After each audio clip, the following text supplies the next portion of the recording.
Hello and welcome to today's Just Chopsing Podcast.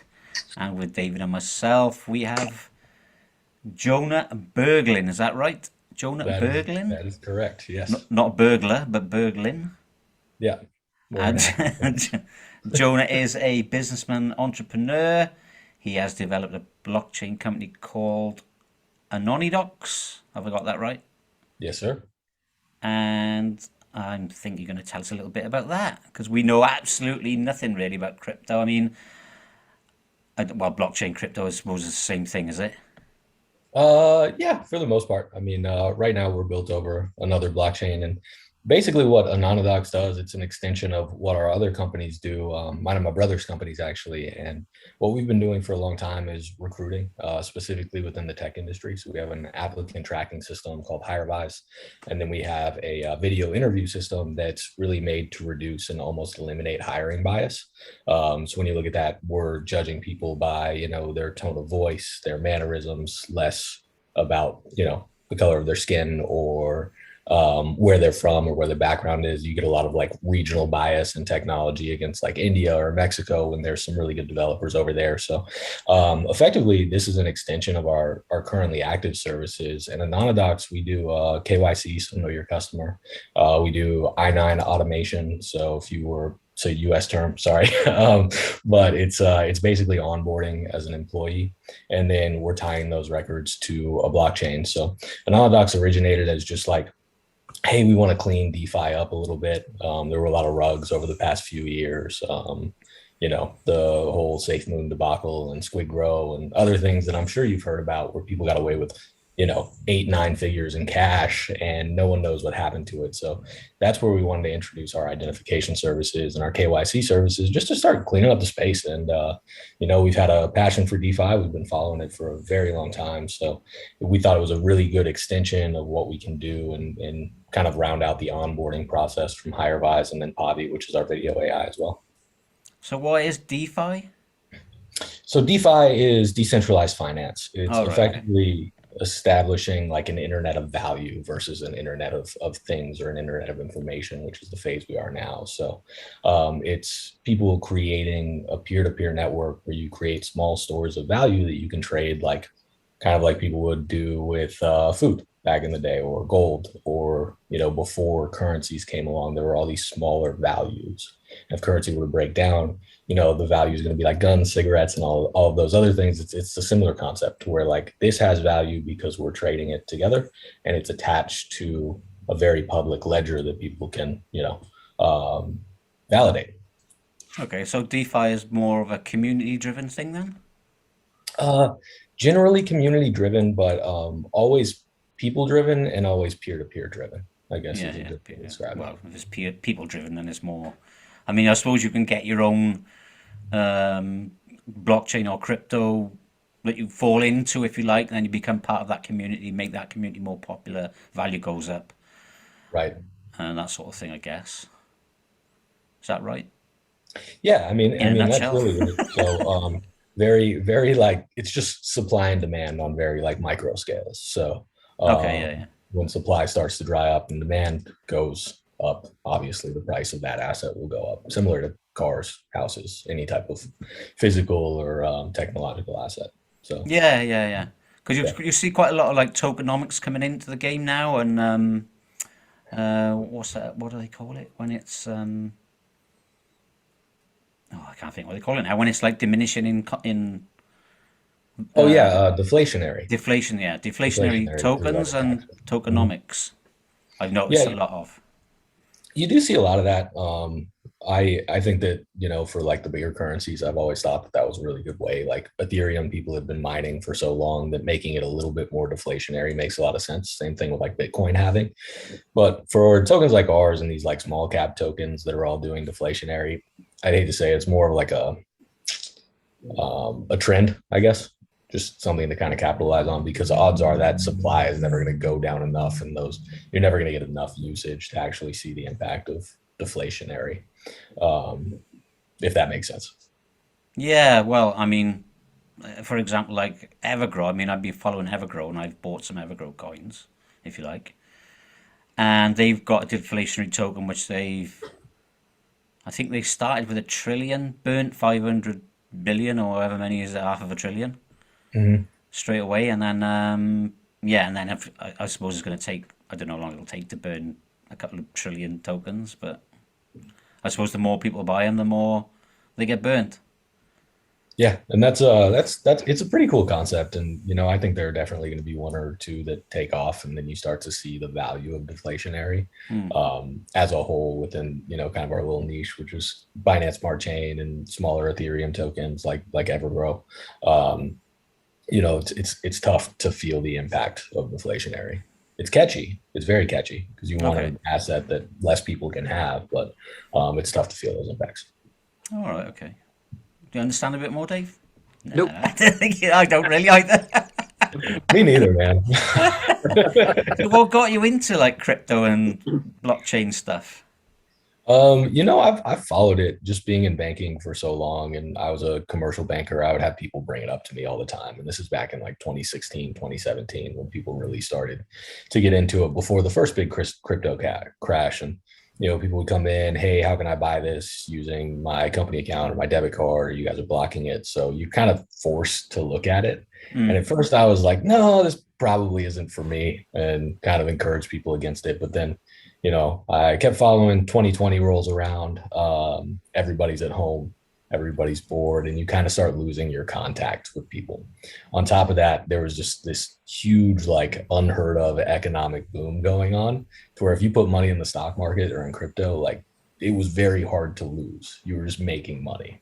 Mm. And that's where all these new tokens started popping up too. So around 2020, when there was no one to hang out with, I just moved to a new city, and being part of a crypto community was a lot of fun for me. So I followed things like like SafeMoon, similar to Evergrow, and Hoj and Dogecoin and all those other things that people really gravitated towards, just so I had something to like keep me busy throughout the day, Yeah. and then ended up making money off of it. So stayed with it for about a year and a half before we started coming up with the idea for Anonydoxx. And like I said, it was just because of all of the scams that were happening in the space, like the squid grows and people just losing hundreds and hundreds of thousands of dollars at a time. And sometimes, like I said, 8 figures worth of money is just gone in the blink of an eye. So I'm a believer in like tragedy of the commons, as sad as that sounds. Like if there's something beautiful that people have, they're going to ruin it unless it's regulated. So our idea was to start trying to promote self-regulation within DeFi, to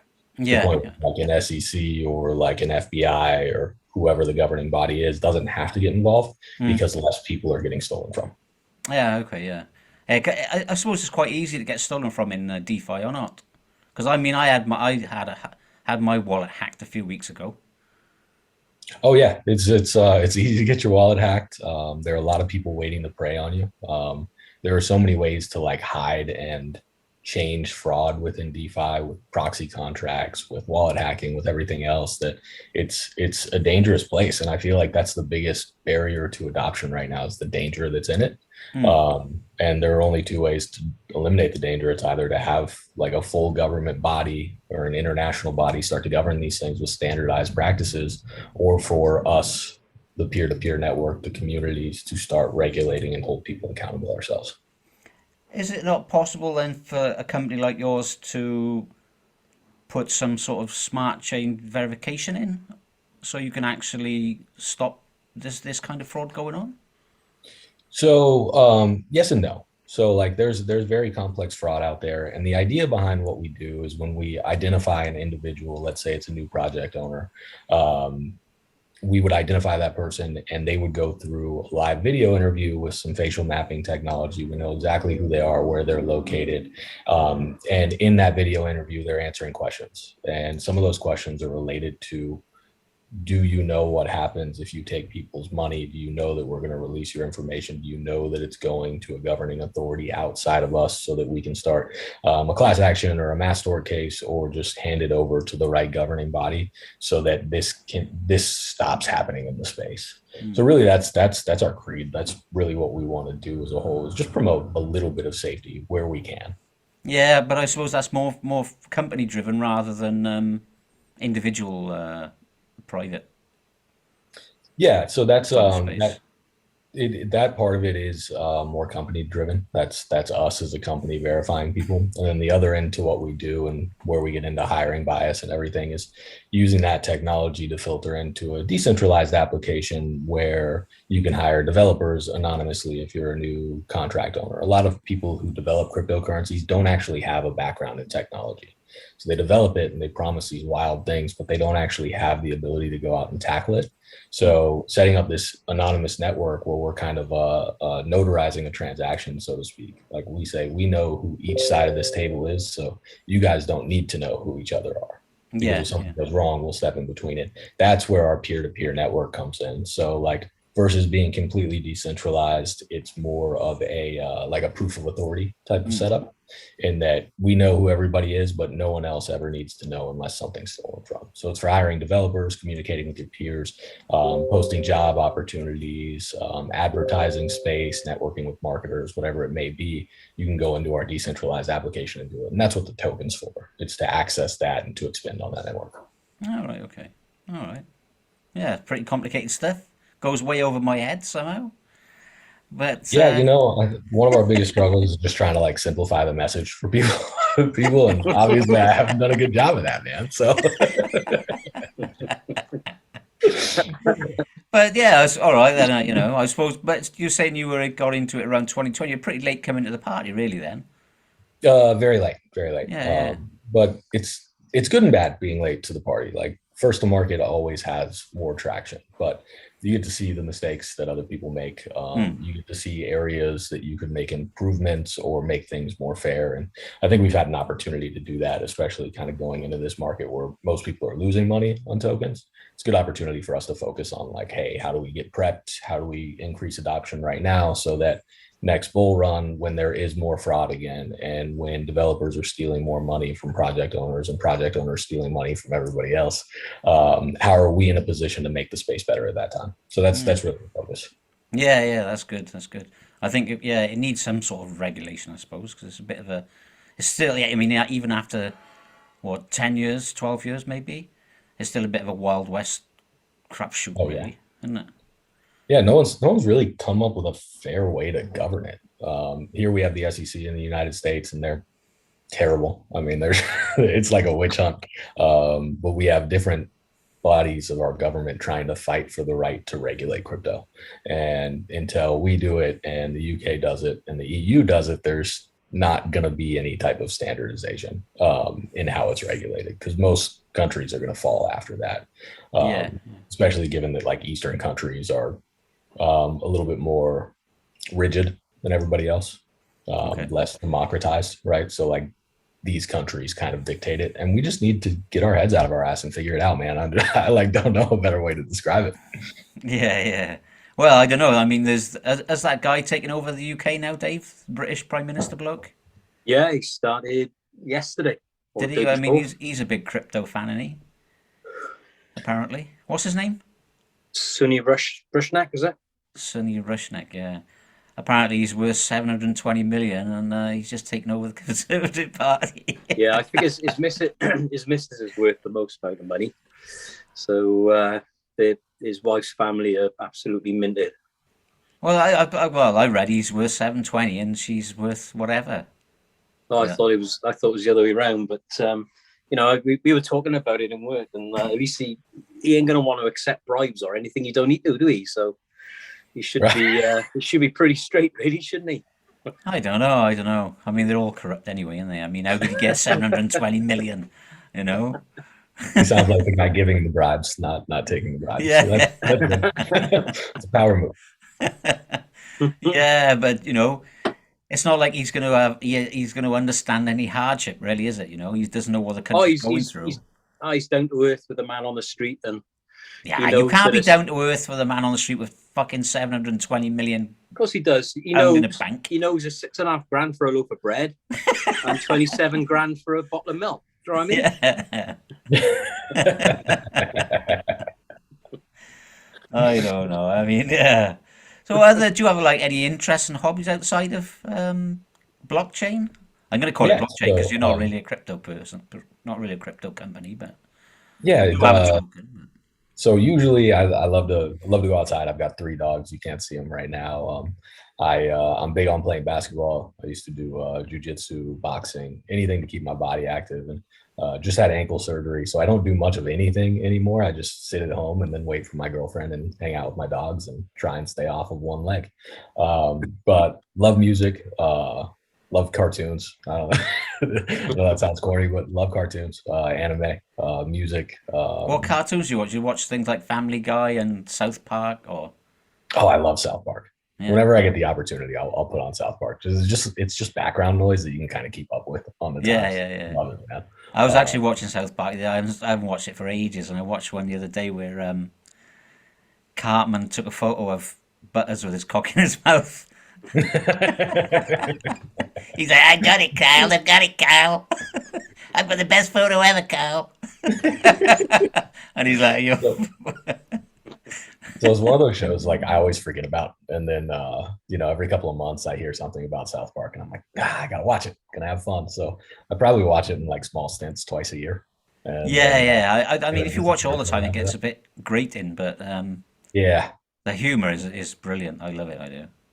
Oh, it's genius the way they take things in real time. It's almost off-putting some like how quickly they come up with some of it, which is why I Mm. like to watch it later. The sting is gone from like political events and things going wrong in the world, so it's funny now. It's more enjoyable. Yeah, yeah. Did you ever watch it, Dave? I used to. I haven't seen it for yonks, so I used to watch it. But I was more into The Simpsons, if I'm honest.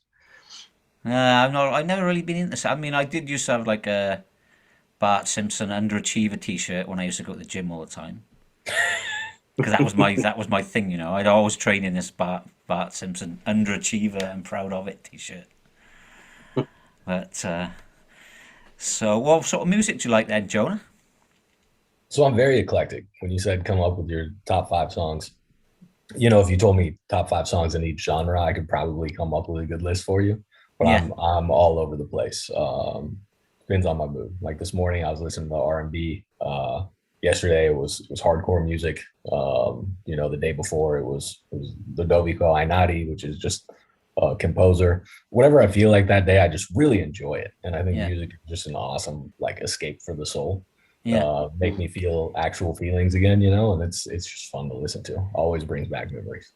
yeah. I mean, that's a good thing about music, isn't it? I mean, you can just put something on and it can just take you to a place that you've either forgotten or where you want to go. Really, Mm. Yeah, you know. and I think one of the greatest things about technology is the access to it is just so massive now. So you have these websites that go up and they'll just play artists that aren't signed, and they'll pick the top artists that they can find with no backing, no signing, and you just go hit play on a playlist if you don't know what to listen to, and bam, you've got yourself, a couple good songs that don't sound like everything on the radio. And I think that's always like a fun little getaway. Yeah, I mean, I know a lot of artists like struggle with Spotify, but it's such a great way to find new music, to be honest. Oh yeah, it's fantastic. I mean, even like Pandora is awesome, and then there are those, like I said, those few sites with just unsigned artists. Similar, like, do you guys remember MySpace back in the day where you go Yeah, on yeah, profile and like songs would just start playing, and then you can go down this rabbit hole of bands that they follow and all this stuff. There are websites kind of similar to that where like you just go on and it's just all music. It's a little ticker bar at the bottom, and you choose a genre that you like, and it's just a bunch of people you've never heard of. yeah. And We need. sometimes it's good, and sometimes it's terrible. I think we need Yeah. to bring back MySpace, to be honest. I love MySpace. The Yeah, I drama think of changing your top 8 is like one of the best feelings in the world. I think it was better than fucking Facebook, don't you? Yeah, absolutely. I mean, yeah. I mean, you could just find stuff, and it was like, yeah, like you said, you could go down rabbit holes and stuff, and you could. I mean, obviously, we used to have my band on there and stuff, but yeah, I just think it was a lot more. I can't say what pleasant's not the right word, is it? Probably a lot more relaxed type of platform, I guess. Yeah, yeah. You know. That and like the old YouTube rabbit holes you could go down and get really weird music. Those are some of my favorite pastimes. Can't sleep Yeah, at night, just go and watch some YouTube, man. yeah, yeah, yeah. So, So how did you guys get into the podcast? I didn't watch any of like the ones that are early enough to know your story, so I'd like to hear it. oh wow, go on, Dave. He ganged up on me and talked me into it. We basically we're cousins, and we hadn't. Terry moved to Holland 20 years ago, and then we sort of reconnected 5 years ago, really, because I invited Terry over because I renewed my wedding vows with my missus, and we were just talking every week.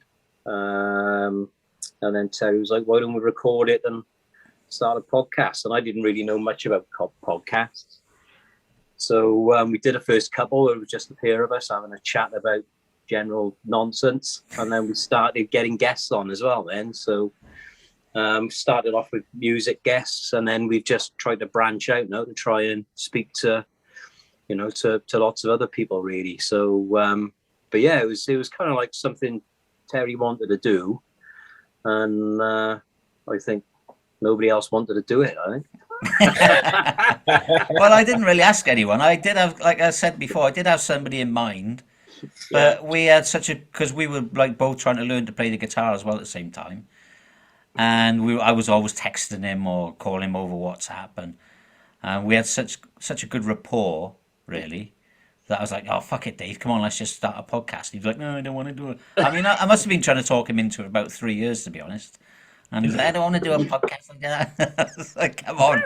I mean, and if you look at our first two podcasts, I look like I'm sat in the morgue, to be honest. I've got a really poor camera and really poor audio, and it looks like the mortuary behind me because I had like a big white sheet hanging up, covering up all my crap, and because I'm in the basement, and we just talked nonsense, really, didn't we? Yeah, but the first guest we had on, it was a Welsh singer songwriter, really good guy actually, and I just shit myself. You know what I mean?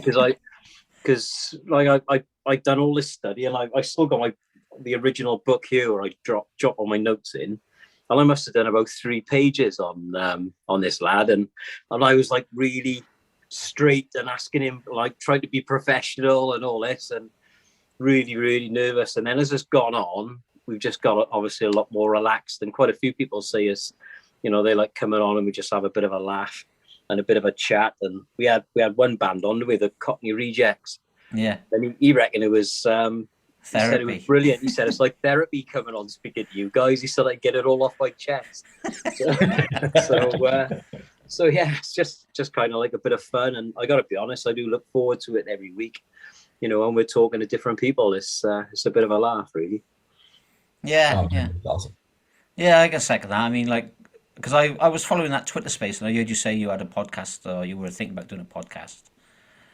Yeah, it's something new to me. So I've always been like deathly afraid of public speaking. So like if you guys were in the same room as me, I would probably cower a little bit. I don't know why, if there was a camera on all 3 of us, but for some reason in front of the computer, it feels like no one's there. So I'm just shooting the shit with myself for the most part. Yeah, Listening. That's great.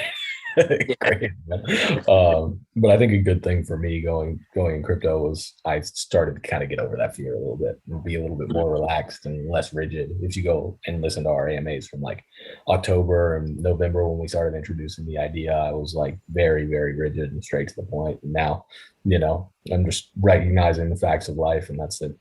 Some people are going to love the way I talk, and other people are going to hate it, and most people are just going to be indifferent. And that's the reality of the situation, no matter what I do. And you can get a little bit better and kind of turn some of those people, but opinions are opinions. Yeah. Yeah. Well, that's the same as us, really. I mean, I always said at the beginning I wouldn't edit anything, didn't I? Yeah. I wouldn't edit anything out, and if anybody didn't like it, then if they don't like it, they don't like it. I mean, as things have developed, I have edited a few things, but mostly I'm putting stuff in rather than taking stuff out. Yeah. So like you've seen some music stuff going in, and but that doesn't really do my channel or our channel any favors, because we can't monetize anything because obviously we get copyright strikes all the time. Right. So you guys, since you guys don't really monetize anything, is it really just doing it for the love of shooting the shit and learning about it is pretty much. Yeah, it's Pretty just much, yeah. you just do it as a hobby. I mean, I would like to be able to make it my business, but I mean, we've been doing it for just over a year now, so. And we've had some great guests on. We've had Susie Quattro on, and we've had a couple of guys from the Dead Daisies on, and it's just gone from strength to strength. I mean, like We've got Paul Potts. This is a bit of an exclusive. We've got Paul Potts coming on in 2 weeks, That's awesome. which is a Welsh buddy. Yeah, I'm looking forward to that. That'd be good. Yeah, that'd be good. Huh? So the big, he's I think he's in Germany at the moment, but he was in Asia promoting his new album. So, but yeah, the singing that's telephone salesman.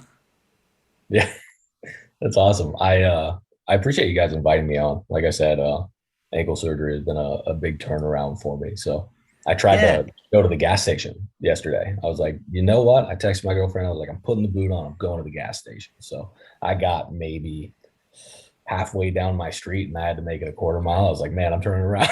It's way too difficult. How did you break Hopping your around foot? on crutches. Doing jujitsu or?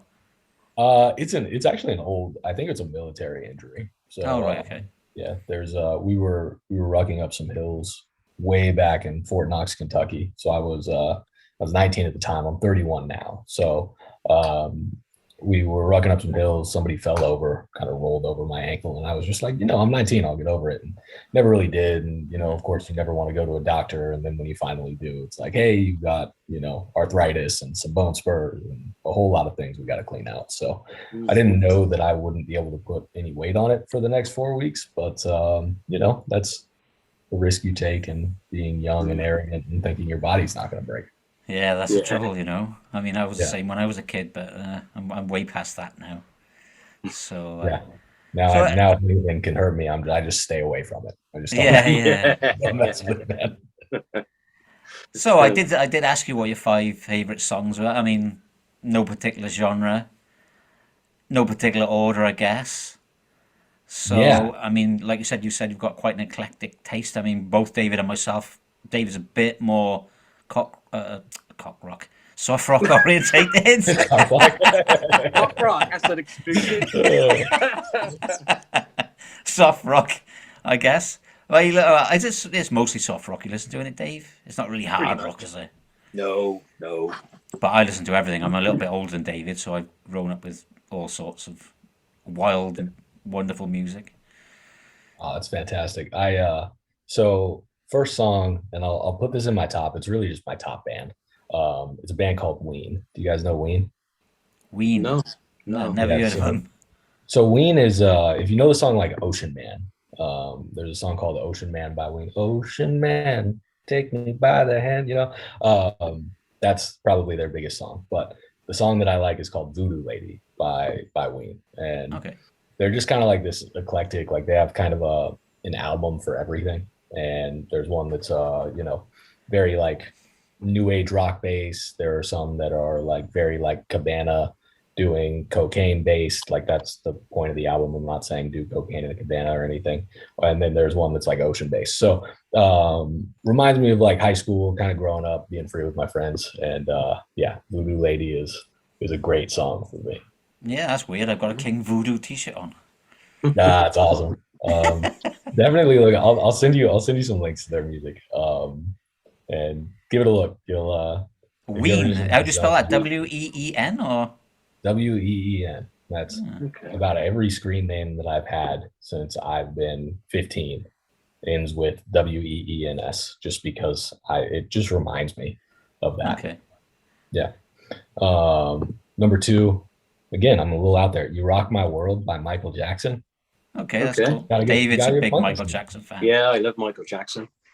Yeah. Michael Jackson, Rick James, and like that whole time period of music of just kind of like a different kind of bad boy was just so much fun.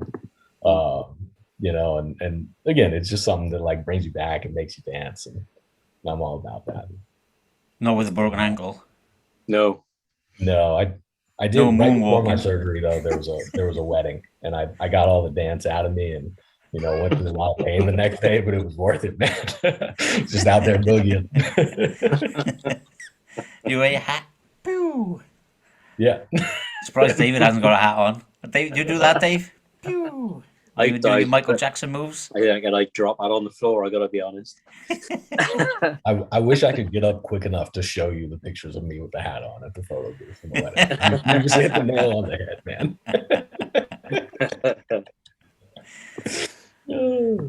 Go on and give me number 3. Number 3, Two Dope Boys in a Cadillac by Outkast. Oh, right, okay, yeah. I don't know why, man. That's just it's another one that just kind of brings me back a little bit. I love Outkast. I love like old hip hop that's just very easygoing. You can kind of hang out to it, listen to it while you're drinking or hanging out with your buddies, just like a good guys' night song. Outkast always comes up.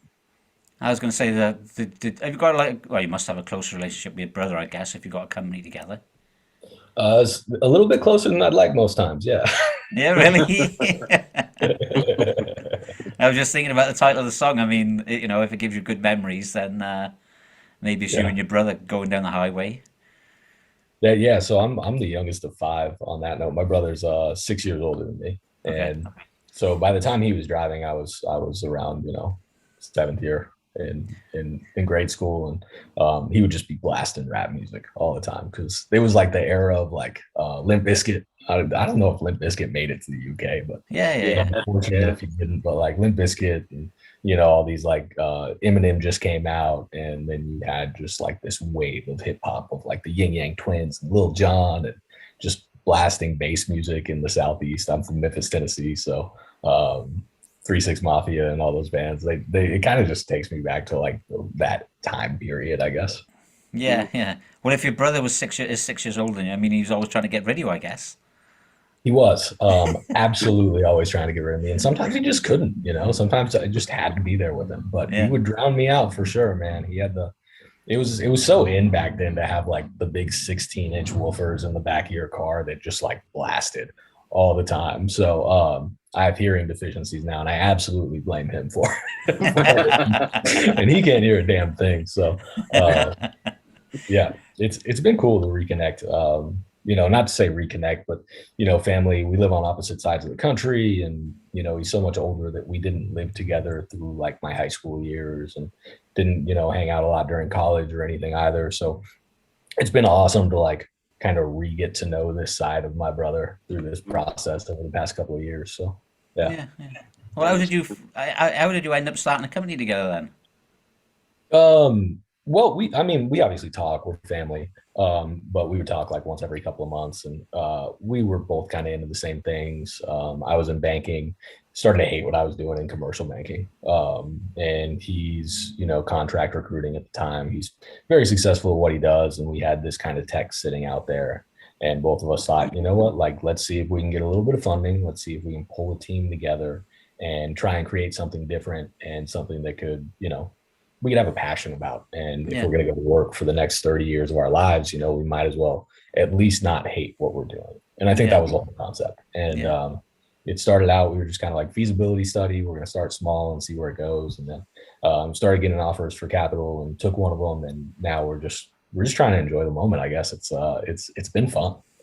We disagree a lot. And when we disagree, everybody hears about it because my family's very vocal. There's a lot of swearing. Threatens of fist fights next time we see each other, but for the most part, we're generally on the same page. And after that fight, everything clears up, and we're just back to normal. That's the good part about working with family. Yeah, that's cool, man. So, number 2. No, is it number 2? I don't know where we are now. I'm counting backwards. We might be on number 4. Yeah, it is number 4. Yeah, well, I'm counting backwards. I'm always counting backwards. I'm useless. So, what are you listening to by Chris Stapleton? Do y'all listen to a lot of Chris Stapleton where you are? I have done. I mean, what was that big hit he had? Tennessee Whiskey, was it? Yeah, Tennessee Whiskey. Yeah. So any of the songs. Yeah, I did try and learn to play that on the guitar, but I think I learned the opening bit, I think. Oh, really? I think so. Good for you. I'm so like musically untalented. Can't sing, can't write, can't play instruments. I'm great with I was about to say I'm great with balls, like I play sports, but I can't say I'm great with balls on a podcast. That's not good. Well, you don't want to say it in public anyway. And you don't want to tell your girlfriend either. Yeah. Go ahead. Could you edit just this one time? I don't know what your girlfriend's name is, but Leah. Yeah. Leah. Okay. Yeah, she's been picking up the slack lately. I'm sure she's going to listen to this. Hi, Leah. Hi, Leah. Yeah. Did you know Jonah's great with balls? She'll give me shit about that. That's where unless she's a transsexual, is she? No. No, man. I keep it pretty normal. Right, okay. I mean, that seems to yeah. be a bit of a fad at the moment. It's times change and it's always weird. I always told myself like I'd never kind of be like the old grumpy guy about how life is. And this isn't like a comment on trans or anything. Got to keep it PC. Just in general, like the Gen Z wave and how they speak and how they interact with each other and their work ethic, and it's all so different. So I've started to become like this old guy who like does not want to keep up with the times anymore. Like, dude, it's right at 31. You just turn this fucking corner in your life and you're like, I just hate everybody. I don't want to do this anymore. I'm hungover all the time, but I have to drink to keep my sanity, you know? So, Yeah, but I just don't know where it's going. Me, like, I don't know. I mean, I'm not. There's no way I'm transphobic or anything. I don't. I'm very much live and let live, but I just don't know where it's yeah, going, man. I'm fucking confused. I think that's it for me. Is just it's the confusion of looking at it. Like I can't keep up as quickly as I need to. Yeah.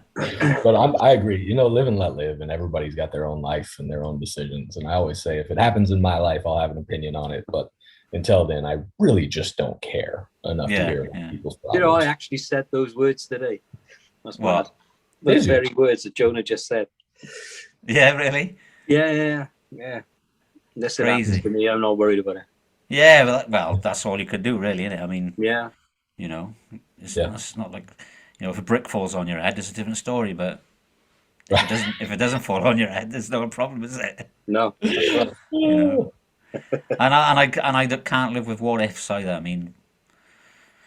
I'm like David said, I'm living in the Netherlands, and a lot of Dutch people live in a what if moment, And it's like, oh, what if this happens, or what if that? You can't think like that because it might not never happen. No, that's You right. know Yeah. what I mean? It's just like get on with it and I read this like see what happens. You know? I read this kind of corny quote recently, but it kind of hits home. Sometimes you see like the corny quotes and you're like, okay, that one, it kind of makes sense. But it was something along the lines of, if you're depressed, you're living in the past. If you're anxious, you're trying to live in the future. But if you're content, you're usually pretty okay living in the moment. Yeah. And yeah, as long as I try and stay content with everything, I think that's all all I really can do in life, man.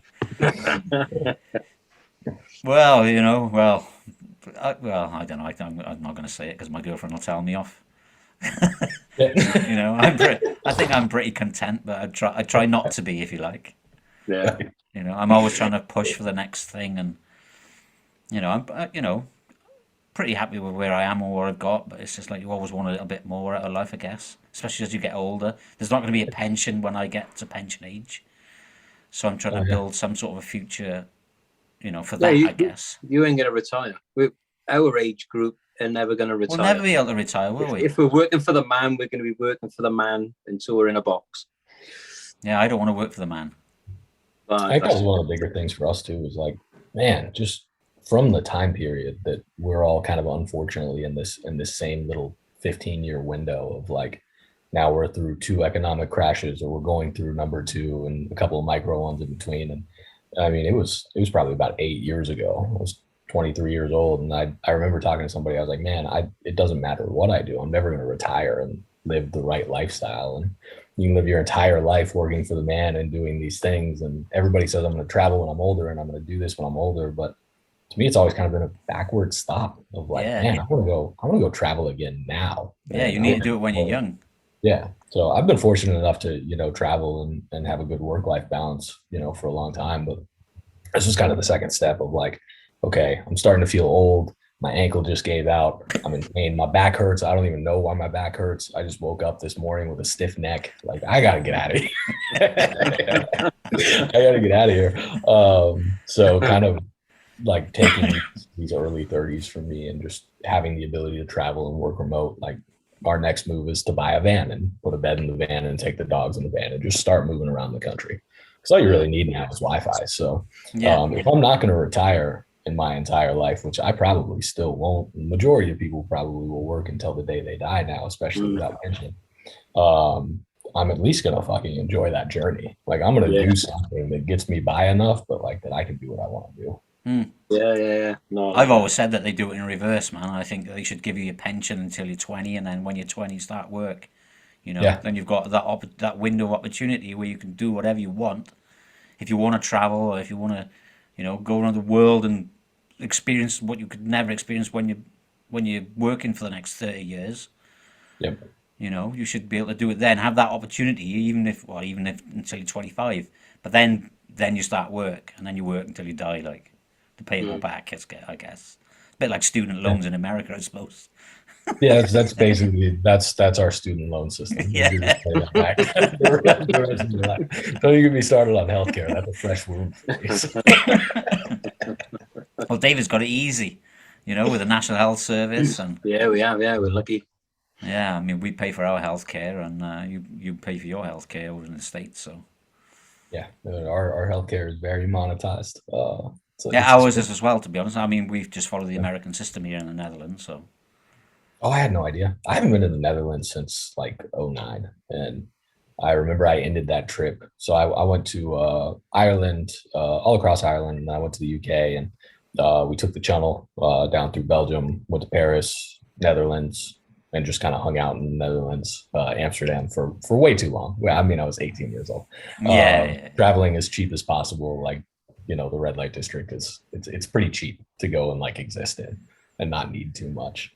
But I remember on my way back, I went to Scotland, Edinburgh, and I met these girls on a boat ride back. And I was like, I would do anything for a visa. And one of these girls was like, let's get married. I'll get you a visa. She was like 45 years old. 45 years old, man. She had like 4 kids. I could barely understand her accent. And I was still like thinking about it. I was like, you know what? Let's do this, baby. Oh, you wee fanny. I'll get you back home to Scotland. Oh, dear. Go on and give me a last song. So actually, I'm gonna go with "Time in a Bottle" by Jim Croce. Jim Croce. Jim Croce. Yeah. So he's from like it was the like early '80s, and Jim Croce had like one good album, and then he made this song, and it's "Time in a Bottle." It's about his daughter, and it's basically like saying if he could make time last forever, he'd spend it with his daughter. Anyway, right after recording that song, he died like 3 days later. So it's kind of like this. Yeah, I know I just brought the party down. That was a really shitty story to tell, but the point I was trying to make is he never had a chance to like really experience that moment. And the song, like I said, I just want to feel feelings. That's why I listen to music, because in my regular life I just don't feel that much. You get jaded to everything. So it's a good song. It's one of my dad's favorite songs too, which always helps. But yeah, I'd recommend that if you ever get time. Okay. I guess, yeah, there's not much time for music when you're living in the Matrix, Yeah. I guess. 'Cause that's all like fucking blockchain is to me, really. It's like Matrix. It's like, Yeah, I really. basically just spend all day in front of the computer with my leg up, waiting for someone to come through the door and talk to. So this is great for me, man. But well, all right. So gigs. Have you ever? What's your favorite gig you've ever been to? Ooh, that's a tough one, because I haven't been to like a huge amount of shows. I love like a good music festival, but I guess like 2006 or 2005, there's this thing called Memphis in May that I went to, and it was like it was Trapped and Chevelle and like all those kind of like grungy bands that had gotten big at the time, and they were just screaming at you and talking about how they were sad, and it was just fun to be at. So that was probably one of my best experiences. What about y'all? I don't know, really. What about you, Dave? Oh, that's hard. That is a hard one, because I've been to some big shows with like Guns N' Roses and some big bands, Iron Maiden, but then the little intimate venues I really enjoy as well, when you're only talking a couple hundred people. So for me, some of the best gigs I've been to are some bands that most people probably haven't heard of, to be honest. So it'll be like Little Angels, Those Damn Crows, Scarlet Rebels. You know, they're like small local UK bands, but they're absolutely phenomenal live, and you know, just get the crowd pumped and jump in, and yeah, awesome, really, really good. But there's still a couple on my bucket list. I want to go and see AC/DC for sure. They're one of the big bands I want to watch before they pack it in, and also the Who, which I probably need to see them sooner rather than later, to be honest, because they're about 107 now, aren't they? So, but yeah, it's a tough question, really tough.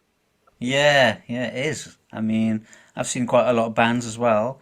I think probably because I used to manage a band as well. And probably one of the best times is actually seeing my own band on stage supporting a bigger band, you know. And when they have a great show, it's like, I'm like really proud of my boys. I was like really proud of my boys. I was like an old dad that was like, ugh, you know, and sometimes I get quite emotional, and just to see them up there, and when they played well, fair play. So I think they are probably my heart. I mean, I've seen like David said, Motorhead, Iron Maiden, bands like the Subways as well, you know. Yeah. So, I I've seen I've seen a lot of bands, but for actual feeling, I think that they were probably my most emotional times, seeing my boys up on stage and killing it. Yeah, I think that's kind of like the coolest part about going to see live music. And I said I didn't go to a lot of shows. I haven't been to a lot of shows where like they're anything beyond like local or regional bands, because it's really just about the experience and going in and hearing something new to me. That's always been fun. Like, you know, few and far between, you'll go out to this concert that's like a really big name, and enjoy yourself. Like I went to a Chris Brown concert, which was weird one time, but I really enjoyed it. But like the ones that you think about, and like the first thing that comes to your mind in concert is always that emotional moment that you had there. So I mean, it's like a reggae band in Wilmington, North Carolina, or, you know, just this little dive bar band down the road from us here where, you know, I started dating my girlfriend. It's stuff like that like I really love music for. Yeah. Do you like go to any comedy shows or anything? No, man, it's one of those things like I should do and I'd really like, but never do it. I don't know. What about y'all? Yeah. No, I've never been to a comedy show. No, I haven't either. I've been, well, the only one, we went to Blackpool for our wedding anniversary and we watched Joe Pasquale. So no, I've never been to a comedy show. He was pretty bad. I have actually. Yeah, I had tickets for Mickey Flanagan, who's a Cockney guy, a Londoner. He was awesome. So I had those for Christmas off the kids the one year, so that was really good. And then we saw the Welsh comedian. I can't think of his name. Owen Money? No. No. Is he Welsh? Owen Money? I don't know. Yeah, he's bloody awful. Match Boyce? No, he's about my age. He is maybe a little bit younger. But he's been on the TV. He's done some TV shows as well, and he was really good as well, actually. So, I have been to a comedy. I went to see Lenny Henry. Oh, right, okay. And I fell asleep, actually. Oh, right. It was boring. It was terrible. Yeah. Right. I went to see Lenny Henry and I was like snoring. I woke up at the end. I'm surprised he didn't pick on me. Well, if he did pick me, I didn't know anyway. Never. I just because like you gotta be in the right mood for it, you know. So like you get these tickets in advance, and if you get them in advance, you just might not be having a very funny day, man. You can go in there, fall right asleep. I was gone, man. I woke up at the end. We did try and get tickets for Ricky Gervais the other day, and they sold out within minutes. Yeah, he was over here not long ago. Yeah, so I was a bit disappointed about that because I'd like to see Ricky Gervais, but and I would have loved to see him live in the band as well, because when he released the David Brent on the road, he did maybe 5 or 6 venues in the UK as well with the band. Oh, did he actually? Yeah. Oh, that would have been ace as well. I would have enjoyed that, but unfortunately, I didn't even know they were happening. Do you know what I mean? It was found out too late, really. But Foregone Conclusion Mark II, I would like to see them in concert. Yeah, I've just started watching Supernatural. Is that Supernatural? It's great, you know. Yeah. Supernature, yeah. Do you like Ricky Gervais, Jonah? I do. Yeah, it's been a long time since I watched any of the stand-ups, but yeah, I can got a understand new one why now. he sells out so quickly. Like Yeah, there are very few comedians in the world that are that good and that consistent. Yeah. I'm watching Supernatural. I feel like I don't know. I feel like a bit of it's a little bit old, maybe, but a bit repetitive, if you Reckon? like. Yeah, yeah, I think so. It's still funny, but it's Mm. still a bit, a little bit like, oh, have I heard this before? I'm not sure. So, but Mm. Yeah, it's good. He's good. I'm trying to all remember that right. show. Is that the one on Netflix where he like loses his wife and it's funny but Afterlife. sad the entire time? Yeah, it's Afterlife. Yeah, that's Yeah, amazing. got That it. is. Yeah, it's a great show. Yeah, Guy's got a lot of range for being so funny for sure. Yeah, yeah, yeah. He's very clever. He's a good writer, to be honest. yeah, very good. But So I started watching it abroad again the other day as well, for like the 15th time with Carl Pilkington. Have you seen that where he goes? yeah, He yeah, yeah. says, but you just basically is this guy that he works with. He calls him an empty-headed chimp because he said he's just got like no interpersonal skills and he's just doesn't live in the real world. So he signed this show with Sky and just sends his best mate all over the world to make him as uncomfortable as he possibly can and do things. So he sort of like sends him to the pyramids and all the seven wonders, and he hates it, this guy. And like they're interviewing him post and pre and during, and it's just so bloody funny. It's so good. And he just said all it is he's got his mate in the corner poking him with a stick for the 7 episodes, and that's what Ricky Gervais loves. He just loves poking people with a stick and winding them up.